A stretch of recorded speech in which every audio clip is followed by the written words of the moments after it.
the Great Deportation. Today we are going to be talking about the Great Deportation. Three major things that can lead to your deportation even if you are here in Poland legally. And any of these documents that you provide that is not original or is not authentic immediately will lead to your deportation. And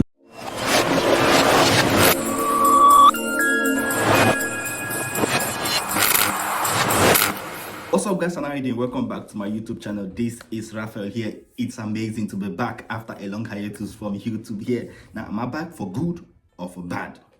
We're going to have to find out. A lot has been happening so far in the travel space, especially in the Polish travel space. And for those of you who have come into Poland recently, or those who are still planning to come over to Poland, there has been so many updates that have been going on. And today I'm going to give you the bad side of the update. If I would say, I'm going to start with the bad news, which is the Great Deportation. Today we are going to be talking about the Great Deportation that has been sweeping all over Europe with the rise of the far-right party. Now this is something that must be talked about in the travel space. I've not seen this being talked about anywhere. I've not seen anyone openly commenting about it, but I'm going to tell you this. I'm going to talk about it and how you can avoid it. So this means that it doesn't matter whether you've come over to Poland, you're already relaxed, you have stayed there for 1 year, 2 years.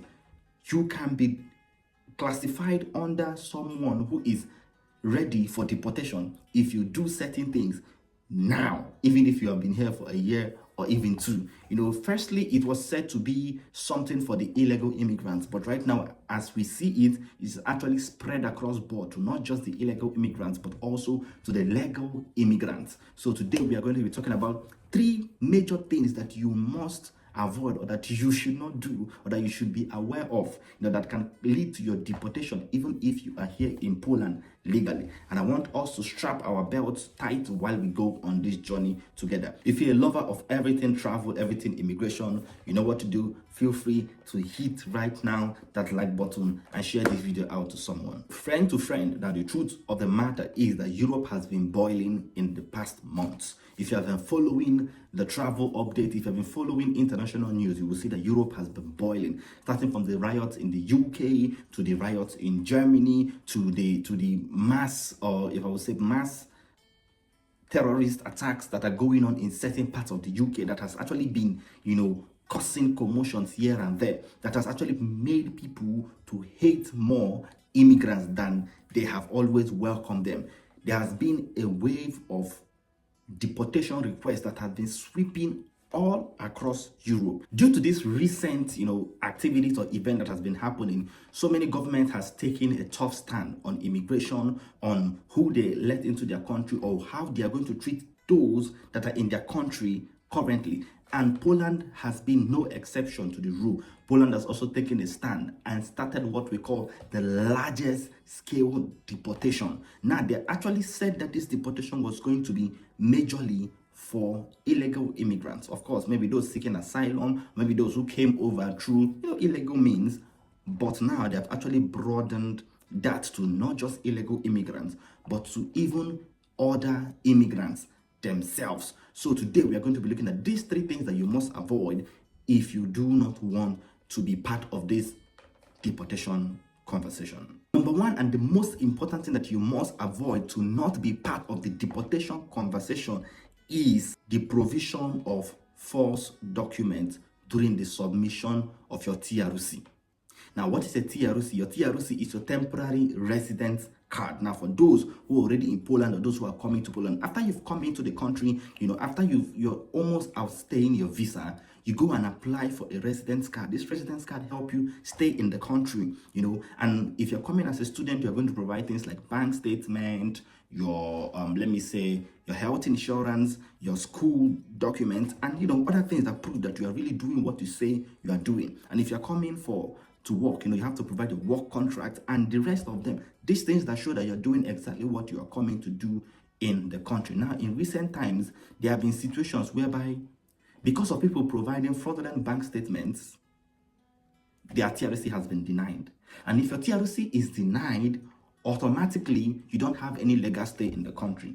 So what does that mean? That you are going to be deported.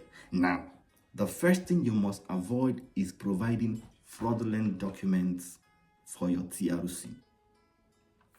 Make sure that when you're providing a bank statement, that the money is there. In fact, as I speak to you now, if you were found to be someone who is submitting any kind of fraudulent document. Maybe you tamper with your school document when it comes to your results, because now if you fail, you're likely to be deported also. So if you tamper with your school results, if you are joking maybe with your health insurance, or maybe let's say you also get a fraudulent bank statement, any of these documents that you provide that is not original or is not authentic immediately will lead to your deportation. And you have 1 month from the day your decision is taken to leave the country. This is not like you have 2, 3, 4 months. Just 1 month and you leave the country. You'll be deported immediately. So getting an authentic document for your TRC document, it's a no-brainer. Make sure you have an authentic document, and once you do so, you will get your legal stay in the country. And once you have your legal stay, you are 90% on the safe when it comes to anything deportation. Point number 2, which you must avoid to avoid any form of deportation, would be fraudulent activities. Now, this is a very broad scope. When I say fraudulent activity, it's a very broad scope. Are you talking about financial fraudulent activity? Are you talking about substance, fraudulent activities? There's a wide range of fraudulent activities. And coming to talk about fraudulent activities, most people go into fraudulent activities because they want to make money. And that is where today one of our sponsors is PC Exchange. Now, PC Exchange is a trading platform where you trade safely. If you are looking for a way to build recurrent revenue and to invest safely without losing your money, PC Exchange is going to be that place for you. I tried this out since January, and since January I have made close to $3,000 on PC Exchange, just trading daily with 1% of I deposited into PC Exchange. If you're looking for a way to make money safely to avoid fraudulent activities, there's going to be a link down there in the description. Go to the Telegram group and join it. I'm only looking for 10 people who are interested, and I'm going to teach you how to make money without actually having to do anything fraudulent. With that aside, any form of fraudulent activity that can send you to jail right now will warrant instant deportation. They will just send you back home. They don't even need to put you in jail. They will send you back home, or they will put you in jail and then they will also send you back home after your jail time. That is actually as serious as it is right now. If you are caught in any activity that will compromise your criminal record, when you're looking for a job here in Europe, most times they tell you go and get your criminal record, go and get this, go and get that. If you find yourself in a position where you've committed any fraudulent act, any substance fraudulent act, any substance crime act, something like that, you are going to be on the lookout now for the mass deportation. So keep yourself safe by avoiding any idea of fraudulent acts. Final thing that you want to avoid if you do not want to be part of this great deportation discussion is accumulated finable offenses.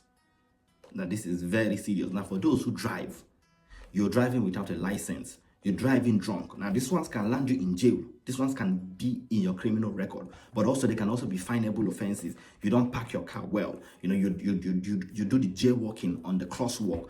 Just all those little offenses. You don't even have tickets. In the buses. All of these accumulated finable offenses. If you keep on committing them constantly, it's not like you do, because we know everybody can break the law once in a while. All of us at one point we've gone into the bus without a bus ticket, or sometimes we even forget, or sometimes we've packed our cars without getting a ticket, But if this becomes a staple for you, whereby you accumulate lots and lots in a year, 2 years, 3 years, you are seen to be somebody who just loves breaking the law and who just keeps, dishing out this, getting into these finable offenses.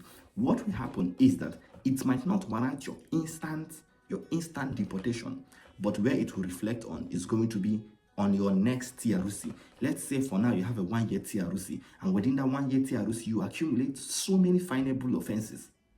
It is most likely that by the time you go to apply for your next TRC, which should be possibly something like 3 years, it's going to affect you, because all those records are going to be kept.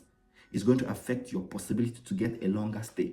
They would rather deny you that TRC, which upon denial, you have possibly 1 month to leave the country upon denial of your TRC. Maybe there's a room for appeal, but not many people succeed when they go for appeals. So that is why it's better for you to avoid those finable offenses, in order for you to avoid being part of the discussion of deportation. Now, this is very important, and I hope that you can bear this in mind. These three important things. Number one, make sure that your TROC documents are always correct without any fraudulent document in there. Number two, do not participate in any fraudulent activity, financial fraudulent activity, or substance, fraudulent activity. Do not be involved in any of this. And number three, try to avoid as much finable offenses as possible. If you do so, you will get yourself completely off the topic of you being in the great deportation discussion. So I wish all of us the best, and I hope that at the end of the day we are going to come out achieving the goal which we have in mind here in Europe. And I'm going to see you on the next one. Peace.